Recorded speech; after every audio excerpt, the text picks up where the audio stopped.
Buenos días, hermanos.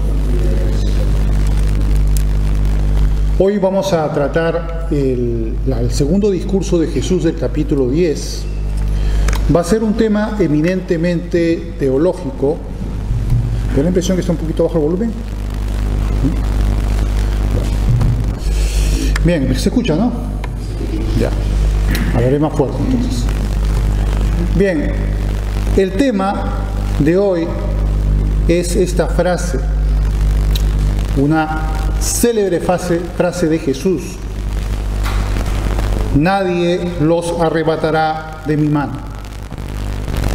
Vamos a ver los pasajes restantes en 3 cuadros, pero otros cuadros trataremos otros versos para poder redondear las ideas teológicas sobre este asunto, que es un asunto muy peliagudo en los, en las controversias teológicas. Y vamos a empezar pues con el primer pasaje, en el cual en una de las festividades de los israelitas Jesús va a iniciar un nuevo discurso y nuevamente los religiosos judíos van a querer sorprenderle en algunas palabras para poder matarle, buscar alguna ocasión de detenerle y matarle. Ese era su afán. Vamos a ver qué es lo que dice. Dice: celebrábase en Jerusalén la fiesta de la dedicación. Era invierno y Jesús andaba en el templo por el pórtico de Salomón. Y le rodearon los judíos y le dijeron: ¿hasta cuándo nos turbarás el alma? Si tú eres el Cristo, dínoslos abiertamente. Ya se los había dicho machaconamente muchas veces, pero como tenían los oídos taponados, no querían entenderlo. Ese es un gran problema que muchas veces le sucede a los seres humanos. Se le dice, se le predica el Evangelio, pero los oídos taponados no quieren absolutamente escuchar nada ni creer nada. ¿Cuán común es eso en la vida de las personas, no es verdad? Y a veces incluso los cristianos también tapan sus oídos para escuchar la palabra de Dios y para obedecerla. Es triste, pero eso también nos sucede a nosotros. Tengamos mucho cuidado.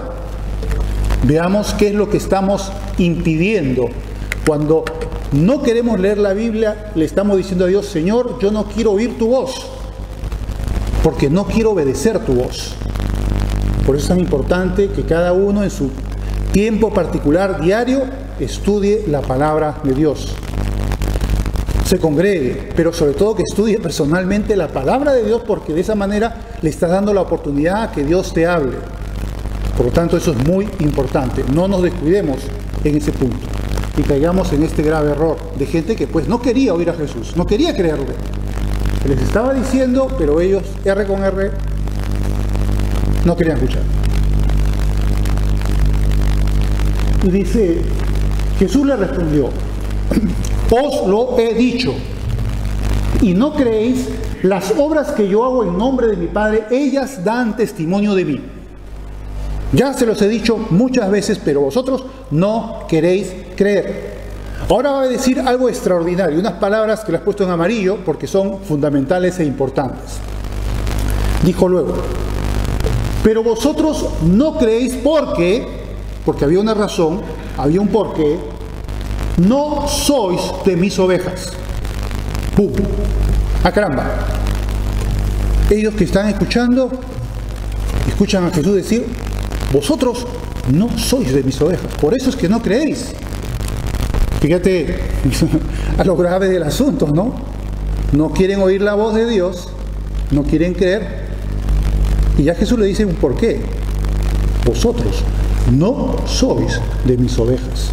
Yo tengo un redil de ovejas que oirán mi voz y me seguirán. Eso le dijo ya, lo hemos visto, ¿no es verdad?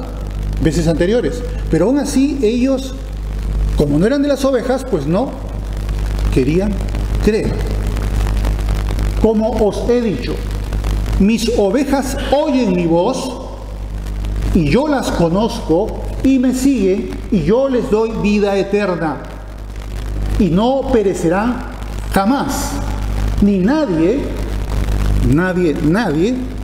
las arrebatará de mi mano. Mi Padre que me las dio, porque él decía, ¿te acuerdas en el capítulo 6 de Juan? Nadie puede venir a mí si mi Padre no le trajere. Es Dios quien los envía a Jesús. Y es el Espíritu Santo que toca sus corazones y los regenera para que tengan fe para recibir a Jesús. Es la obra de Dios, es la elección divina. Dice, mi Padre que me las dio es mayor que todos y nadie las puede arrebatar de la mano de mi Padre. ¿Ven? La mano de Jesús ni de la mano de su Padre, es equivalente, es lo mismo. Y vemos pues aquí lo que nosotros conocemos como la seguridad de salvación, que hay una promesa divina de que el que ha sido llevado a Jesús perseverará hasta el final. Cuando en el siglo XVI, apareció Calvino,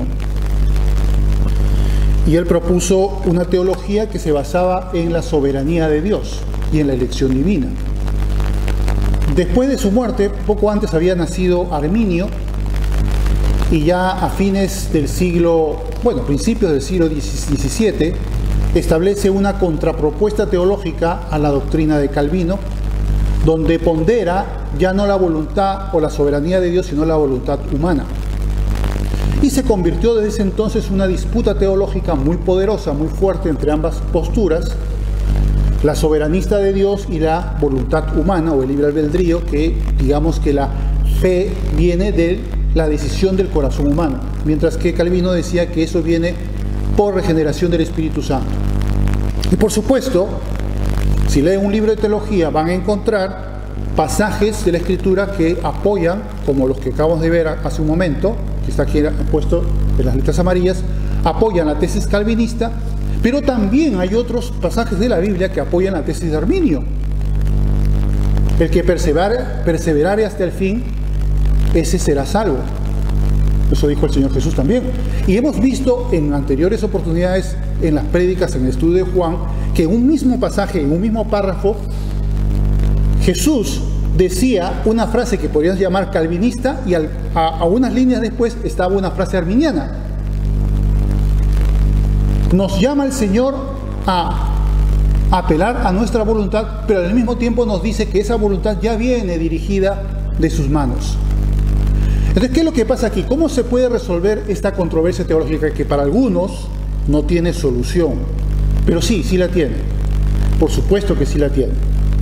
Lo que sucede es que vivimos en dos tipos de realidades. La espiritual, que Dios conoce, Él conoce el futuro, Él conoce el desenlace de nuestra vida y ya lo supo desde antes de la creación, desde antes de la fundación del mundo, como dice Efesios 1:4, según nos escogió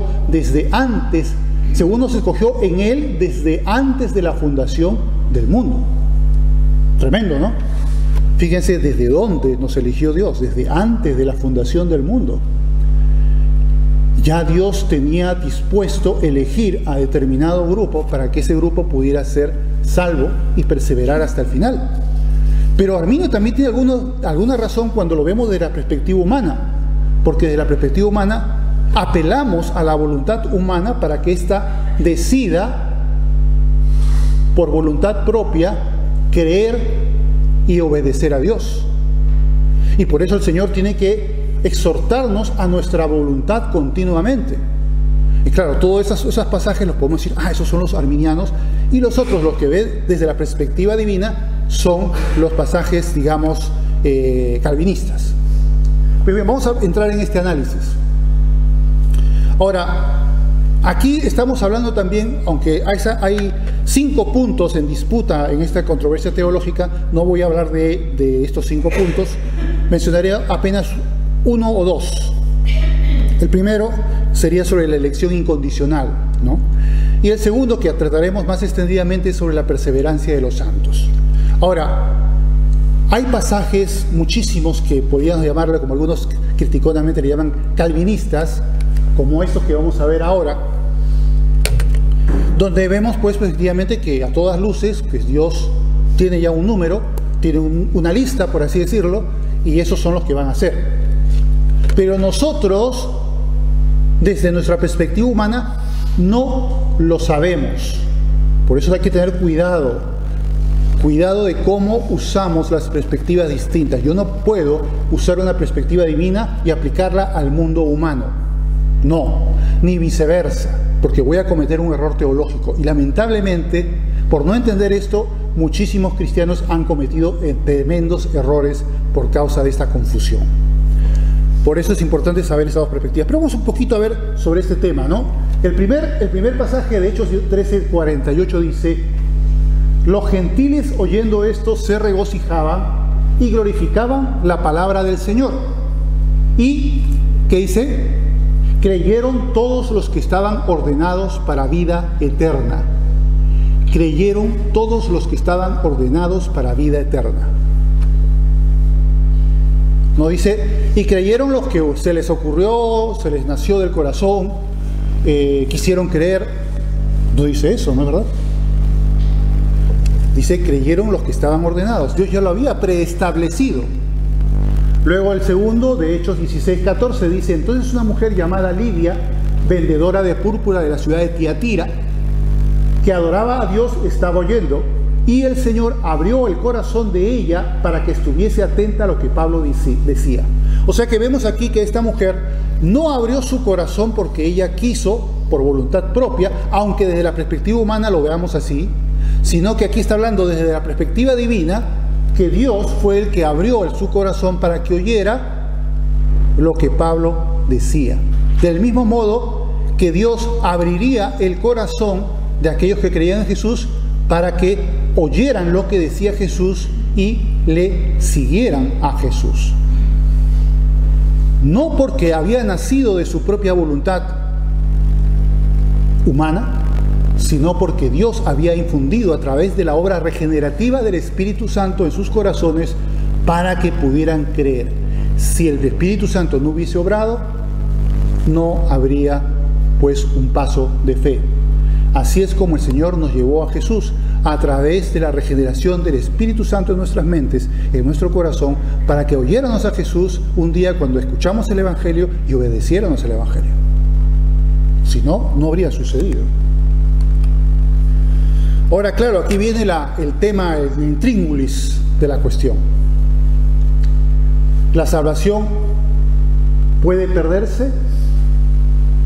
Unos dicen que sí, que si tú caes en un gran pecado, en una gran rebelión, pierdes la salvación, porque se hace un mal uso de la perspectiva humana, básicamente la teología arminiana, y que en teoría eso sería posible, porque vemos casos de personas que se apartan de Dios.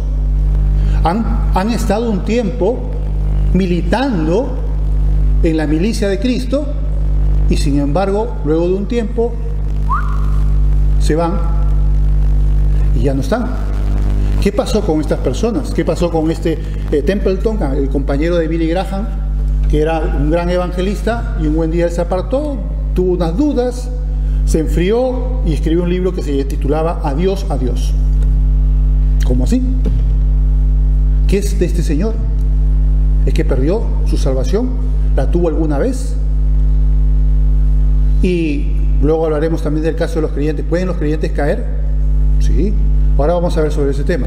Pero vamos a ver que estas son las siguientes preguntas. ¿Se puede nacer de nuevo y luego desnacerse? ¿Podemos ser adoptados hijos de Dios y luego, en base al quiebre de nuestra fidelidad, ser desadoptados por Él? ¿Es posible eso? Vamos a ver otros dos pasajes, pero después de este cuadro, donde hablo aquí de las dos perspectivas, antes de responder esas preguntas. Dice, Dios tiene que hablarnos considerando dos dimensiones o perspectivas distintas. Una es la divina y otra es la humana. En la perspectiva divina, donde Dios ya conoce el desarrollo futuro de su creación y opera su soberanía. Él es soberano, Él decide. Aquí Calvino tiene mucha razón. Ojo, no digo tiene toda la razón, matizo. Tiene gran parte de razón. No digo que toda.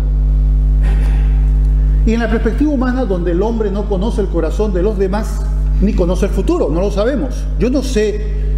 Puedo tener mis ideas sobre cómo está tu corazón con respecto a Dios, pero no puedo estar seguro. Puedo ver los frutos que hay en tu vida y más o menos sacar en consecuencia de que eres una persona nacida de nuevo, que fructifica, porque está ahí presente el Espíritu Santo. Pero hay también personas que aún no han recibido a Cristo y sin embargo, como John Wesley, y tienen una conducta intachable, maravillosa. Y tú dirías, bueno, yo estoy seguro que es cristiano de verdad, ha nacido de nuevo. Y todavía no lo era. Lo fue luego, por supuesto, pero todavía no lo era. Nos podemos confundir. Pero dice, por lo tanto, debe ser exhortado a hacer, es decir, los seres humanos, uso de su voluntad y disposición para creer y obedecer a Dios. Aquí Arminio tiene mucha razón. Ojo, matizo, no digo tiene toda la razón, sino que tiene mucha razón. O sea, hay algunos puntos, si nos pusiéramos a analizar esos 5 puntos de diferendo teológico entre el Calvino y el Arminio, veríamos que en algunos Calvino como que traspieza un poquito y Arminio también, ¿no? Porque si tú no entiendes bien este asunto de las dos perspectivas, te vas a confundir. Vas a estar con un cacao mental increíble. Por eso he puesto esta imagen. Esta imagen nos ayuda a entender el tema de las dos perspectivas. Existen realidades sencillas como una esfera que tú la puedes ver en cualquier plano, desde cualquier ángulo, como un círculo. Pero realidades complejas se ven de formas diferentes según el ángulo desde el cual los observas. Por lo tanto, aquí vemos un caso de un cilindro que si usamos el plano perpendicular a su eje longitudinal, ¿qué cosa veremos? Un círculo. Si lo vemos desde el plano paralelo a su eje longitudinal, veremos un rectángulo. Ahora, habrán unos que se estarán jalando los pelos, agarrándose a las uñas, porque dirán, no, eso es un círculo. Y el otro dirá, no, yo veo allí un rectángulo. Y se estarán peleando, tratando de demostrar que sí, que es una cosa, que no, que es la otra. Pero ¿cuál es la realidad? Es ambas cosas, solamente que son vistas de distinto ángulo. Se trata de un cilindro, es una realidad compleja. Igual, Dios tiene necesariamente que trabajar y expresar en su palabra ambas dimensiones. La divina, en la cual Él nos dice que Él ha elegido y que su soberanía actúa, y la humana, en la cual Él nos exhorta a obedecer, a creer y a actuar. Ambas son legítimas. Y recuerdan que cuando vimos Romanos había un ejercicio que era leer un pasaje y determinar cuál era la perspectiva, si era divina o humana, de acuerdo al sujeto del verbo. ¿Se acuerdan? Pues ahí es como nos damos cuenta si ese pasaje es de perspectiva divina o de perspectiva humana. Y hay que saber tener cuidado cómo usar la perspectiva humana y cómo usar la perspectiva divina, y no mezclarlas ni confundirlas, porque si no vamos a cometer errores teológicos seguro. Creo que esto se ha entendido bien, ¿no? Bien, vamos a ver el tema de la perseverancia hasta el final. Ahí cabía la pregunta si se podía perder la salvación.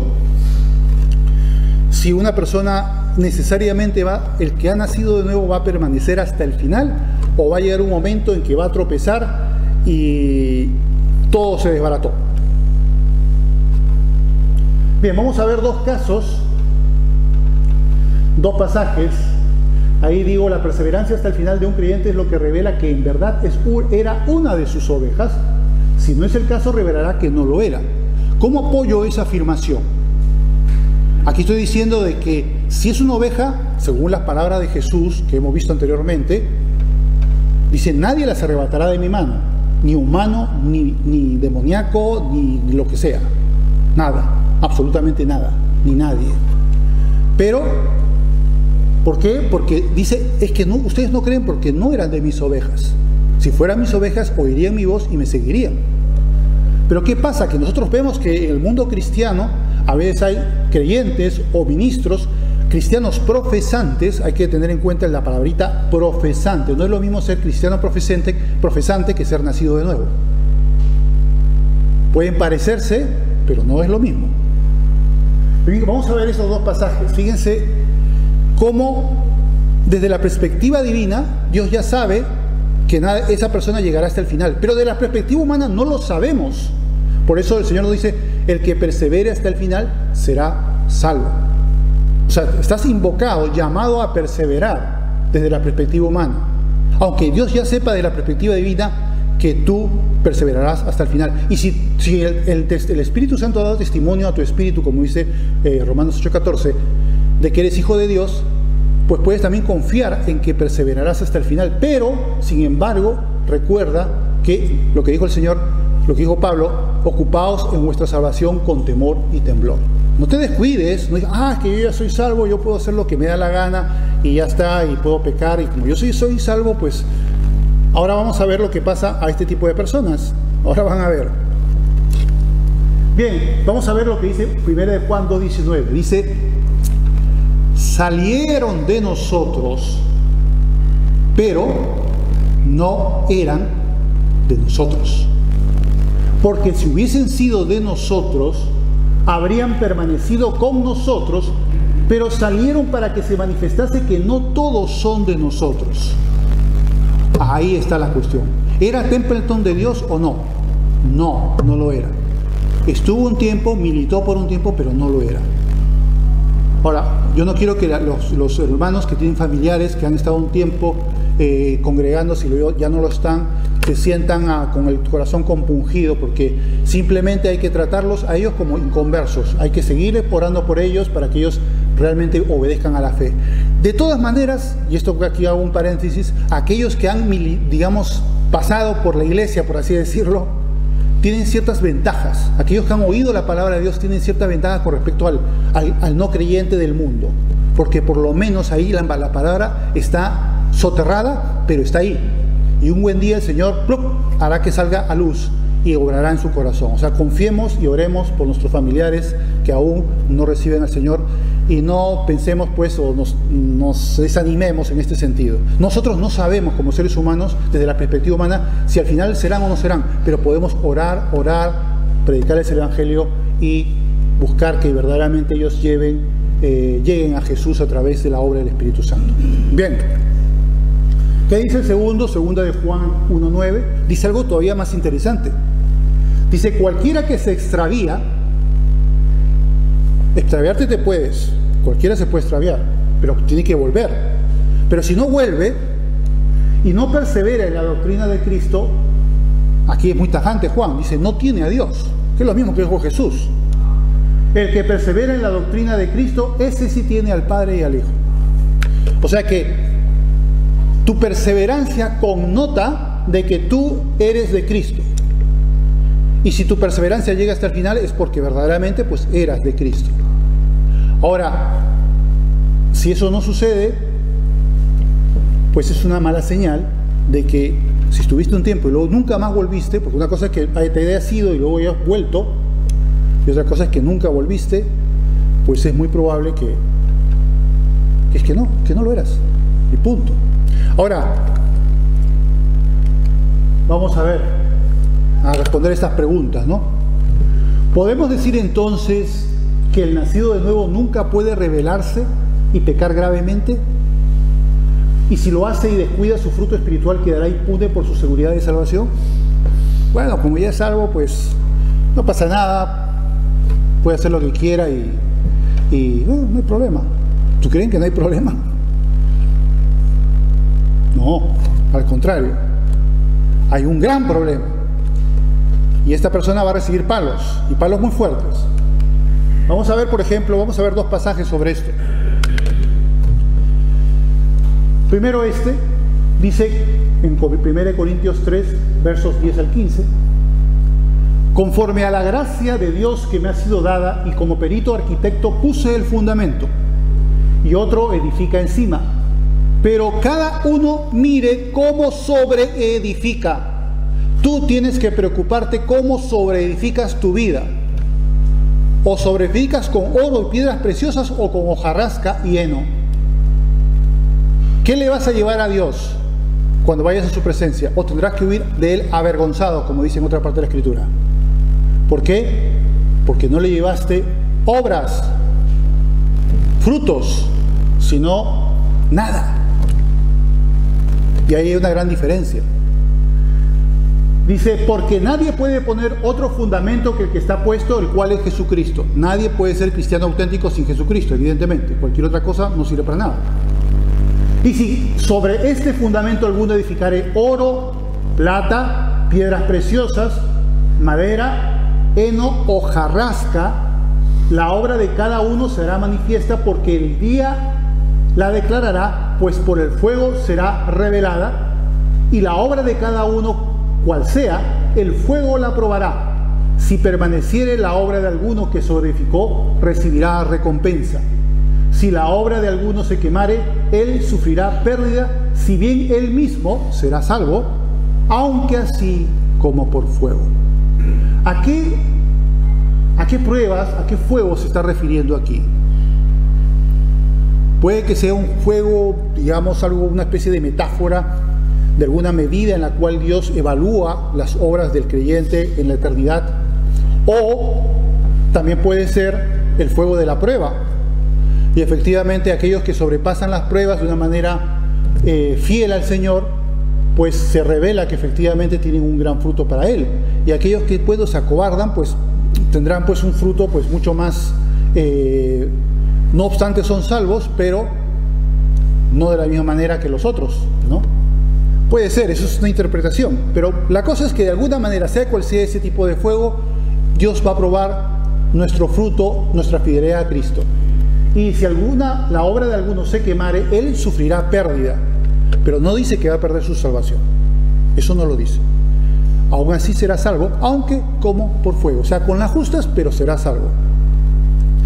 Ahora, hay consecuencias con relación a uno que ha nacido de nuevo. Ojo, ya no estamos hablando de uno nacido de nuevo, sino uno que ha nacido de nuevo y se aparta, se rebela y peca. ¿Qué pasa con esta persona? Dice el Señor que a todo aquel que recibe por hijo, ¿qué hace? Disciplina. Al que ama, disciplina. O sea, se le va a caer la disciplina de Dios. Si a una persona que está en pecado, que se supone que es un creyente de verdad, y no le pasa nada y su vida va normal, yo tendría mis dudas de que fuera de verdad, porque si fuese de verdad, recibiría el palo de Dios, disciplinado sería. Pero si le va todo bien y sigue su vida tan tranquilo y contento, pues yo tendría mis dudas, que esa persona no ha recibido a Jesús. Pues bien, vamos a ver al otro. Dice, de cierto se oye que hay entre vosotros fornicación. Estamos hablando de 1 Corintios 5:1-5, en la misma epístola. Cual ni aún se nombra entre los gentiles, tanto que alguno tiene la mujer de su padre.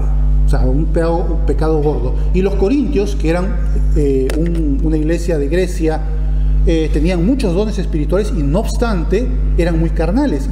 Y hay un momento en que Pablo le dice, vosotros sois carnales. Es un pasaje como para contradecir a aquellos que dicen que los cristianos carnales no existen. Pues sí lo existen. Ahora bien, esto es que hay que decirlo. Tenemos que atender al error de creer de que los creyentes carnales son los creyentes que recién se han convertido y que luego con el tiempo se convierten en creyentes espirituales. No es así. El creyente puede empezar muy bien espiritualmente y luego laxarse espiritualmente y caer a un nivel muy inferior. Y hay gente que ha pasado por años por muy arriba y luego lo ves abajo. Vamos a poner 3 ejemplos rapidito. David, podemos decir que no era un hombre de Dios, pero de primer nivel, y sin embargo la arrogancia en su prosperidad, el orgullo lo llevó a pecar con Betsabé, ¿no? Tenía un nivel espiritual alto y de pronto bajó. Pero hubo algo bueno en David.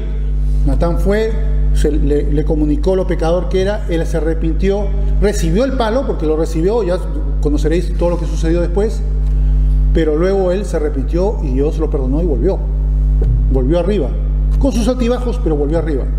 Asa, el rey de Judá, era un rey que tenía un nivel espiritual muy alto, tuvo grandes victorias de Dios para él, con la derrota de un ejército numerosísimo de Etiopía, y sin embargo hubo un tiempo al final de su vida que él cayó, y ya estaba amargado, comenzó a ser injusto con el pueblo, y ya no quería confiar en Dios. Hay varias cosas que hacen que las personas caigan. La arrogancia, la contemporización con el pecado, como el caso de Salomón, que tenía tantas mujeres como coleccionaba estampitas, y perder la confianza en Dios como Asa. Esas tres, y podrían haber más, son las principales vías que hacen que el creyente se convierta de un ser espiritual, maduro espiritualmente, a caer a un nivel carnal. Por eso digo, no crean que porque tenemos muchos años ya pues somos pues una maravilla y no vamos a caer. Cuidemos nuestra salvación con temor y temblor, porque podemos caer de nuestro nivel espiritual a un nivel bajo y carnal. Cuidado, mucho cuidado. Miren lo que dice: ¿no deberíais más bien haberos lamentado para que fuese quitado de en medio de vosotros el que cometió tal acción? Ciertamente yo, como ausente en cuerpo, pero presente en espíritu, ya como presente he juzgado al que tal cosa ha hecho. En el nombre de nuestro Señor Jesucristo, reunidos vosotros y mi espíritu, con el poder de nuestro Señor Jesucristo, el tal sea entregado a Satanás para destrucción de la carne, a fin de que el espíritu sea salvo en el día del Señor Jesús. Qué interesante, ¿no? Dicen, bueno, ya pues esta persona no quiere dejar su pecado, no dice que lo van a ejecutar, ni que lo van a llevar a la justicia civil para que lo quemen en la hoguera o para que lo ahorquen, no estoy. Cosas que sí hicieron siglos después, por cierto, los falsos cristianos profesantes, que sí hicieron eso y quemaban. No, estoy diciendo simplemente entregados a Satanás para la destrucción de la carne. Es decir, quitémosle la protección de Dios de vida a todo creyente, para que al final, con un pago de su propia vida, como le pasó a Ananías y Zafira, por cierto, pero su alma sea salva. No perdió su salvación, pero sí pagó con su vida, fue disciplinado con la muerte por su permanencia en pecado. Sin embargo, al final esta persona se arrepintió y no hubo que pasar a ese nivel y se solucionó el problema.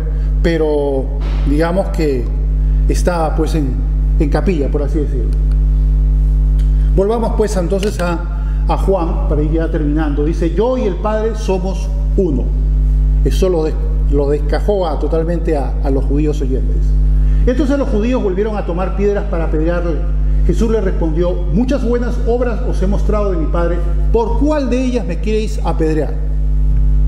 Le respondieron los judíos diciendo: por buena obra no te apedreamos, sino por la blasfemia. Porque tú, siendo hombre, te haces Dios. Jesús le respondió: ¿no está escrito en vuestra ley, yo dije, dioses sois? Si llamó dioses a aquellos a quienes vino la palabra de Dios, y la escritura no puede ser quebrantada. Claro, ellos no les gustaba que dijeran que Jesús era Dios. Ellos no les gustaba. Y aquí el Señor le está diciendo, bueno, si a quienes en el Salmo 82, que ahora vamos a ver, a quienes fue enviada la palabra, Dios le llamó dioses. Dice, fíjense lo que dice el Salmo 82. Dice: Dios está en la reunión de los dioses, en medio de los dioses juzga. ¿Hasta cuándo juzgaréis injustamente y aceptaréis las personas de los impíos? Defended al débil y al huérfano, haced justicia al afligido y al menesteroso, librad al afligido y al necesitado, librarlo de mano de los impíos. No saben, no entienden, andan en tinieblas, tiemblan todos los cimientos de la tierra. Yo dije: vosotros sois dioses y todos vosotros hijos del Altísimo, pero como hombres moriréis y como cualquiera de los príncipes caeréis. Levántate, oh Dios, juzga la tierra, porque tú heredarás todas las naciones. Ahí está, todo es un salmo cortito, pero ¿qué nos está diciendo este salmo? Que recuerdan lo que sucedió en capítulo 3 de Génesis, cuando Adán y Eva recibieron las noticias del Señor de Satanás, de este engañador. ¿Qué les dijo? Que si comen ese fruto seréis como dioses, conociendo el bien y el mal. Caramba, qué interesante, podemos ser como dioses. Hasta cierto punto, ¿qué significaba eso del árbol del conocimiento del bien y el mal? La capacidad de juzgar moralmente y juzgar, capacidad de gobierno. Entonces, ¿qué es lo que está aquí hablando el Salmo 82? Que Dios, a quienes ha enviado la ley de Moisés, tienen la capacidad de juzgar a la nación de Israel, pero administrar bien la justicia de Dios, no como estaban haciendo, que no estaban administrando bien la justicia de Dios. Esa facultad divina de juicio y gobierno la estaban ejerciendo mal. Por supuesto, aquí no es esto cobertura, por cierto, para esas doctrinas que hay por ahí, que hablan de que somos unos pequeños dioses. No, nosotros no somos ningún pequeño dios ni nada de 8 cuartos. Que compartamos esta facultad divina es una cosa, pero las demás que tenemos, que fuimos maldecidos, se maldijo la tierra, fuimos condenados a la vejez y la muerte, esas no son facultades divinas. Bien, vamos a terminar con la última parte y acabamos. Dice: al que el Padre santificó y envió al mundo, vosotros decís, tú blasfemas, porque dije, hijo de Dios soy. Si no hago las obras de mi Padre, no me creáis, mas si las hago, porque me creéis a mí, creed a las obras, para que conozcáis y creáis que el Padre está en mí y yo en el Padre. ¿Por qué? Porque él verdaderamente hacía señales portentosas, pero ni con eso querían creer, porque tenían el corazón totalmente entenebrecido. Procuraron otra vez prenderle, ¿ves? No querían creer. Pero él se escapó de sus manos y se fue de nuevo al otro lado del Jordán, al lugar donde primero había estado bautizando Juan, al otro lado donde había bautizado Juan, y él estaba ahí. Ya le conocían por lo menos el testimonio de Juan, de lo que Juan había dicho sobre él. Y dice, y muchos venían a él y decían, Juan, a la verdad ninguna señal hizo, pero todo lo que Juan dijo de este era verdad, y muchos creyeron en él. Bien, ya se nos ha ido el tiempo, vamos a orar para terminar. Padre Santo, te damos las gracias por este consejo de tu palabra, Señor, por esa promesa preciosa, Señor, de que aquellos que te conocemos, que hemos oído tu voz y te seguimos, Señor, permaneceremos hasta el final, porque tú lo garantizas. Te pido, Dios, que nos ayudes a llevar nuestra fe de una manera responsable, sabiendo que tenemos que cuidarla con temor y temblor, Señor, para no caer, Señor, aún como creyentes, en un estado de carnalidad y estar involucrados en pecados serios, Señor, en seria rebelión. Te pedimos que no perdamos el tiempo, ni seamos pues pasto de una disciplina dura, incluso con la muerte. Te pedimos, oh Dios, que nos ayudes en el nombre precioso de Jesús. Amén.